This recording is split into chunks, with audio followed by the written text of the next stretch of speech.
Bibisita ang mga personahe sa World Health Organization ug Research Institute for Tropical Medicine o RITM sa Cagayan de Oro City. Atong sayron ang detalye niini pinagi sa live report ni Cyril Chavez. Cyril. Sara, buot sa taon sa Research Institute for Tropical Medicine kon RITM ug World Health Organization ang mga posibleng COVID-19 testing laboratories dinhi sa Cagayan de Oro City. Gibutyag karon sa Department of Health Region 10 nga miabot na ang mga personahe gikan sa RITM ug WHO aron inspeksyonon ang mga posibleng COVID-19 testing laboratories sa Cagayan de Oro City para gamiton alang sa Northern Mindanao. Lakip sa ginasusi ang mga laboratory sulod sa Northern Mindanao Medical Center, laboratory sulod sa usa ka pribadong tunghaan sa Dakbayan ug uban pang mga pribadong ospital.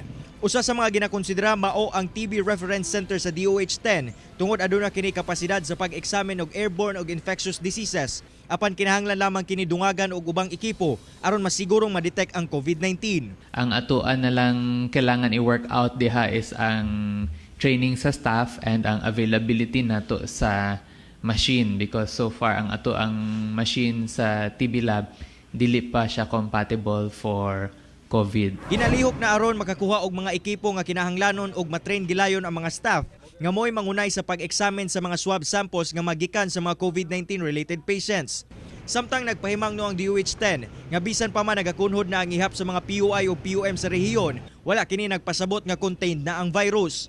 Aminado sab sila karon nga aduna gayud kalisdanan sa pagpahigayon og mass testing, labi pa nga dunay shortage sa testing kits. Ginasunod na lang nila karon ang mga qualifications kung si kinsa lamang ang mamahimo i-test para sa COVID-19. PUIs na mild kung naa sila'y comorbidity, naa sila'y lain sakit, kung elderly sila, or kung pregnant or immunocompromised. So kung mild symptoms and then batan-on ra siya, dili pa na siya ginatest karon sa atuang present na algorithm.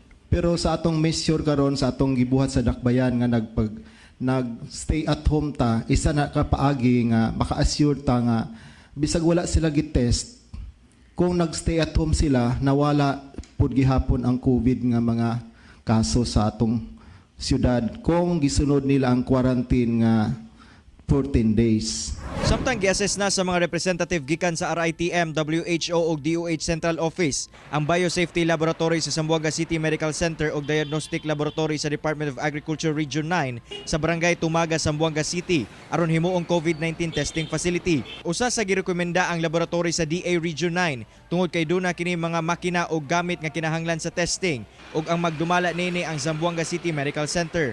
Apan atul sa assessment, hindi siya pumasa because of the location, no? Kasi malapit siya sa hospital, plus ang safety ng patient at saka yung mga tao.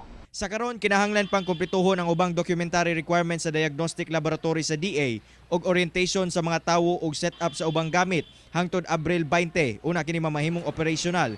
Ang Zamboanga Peninsula Region, Basilan, Sulo ug Tawi-Tawi ang priority sa testing sa maong laboratorio.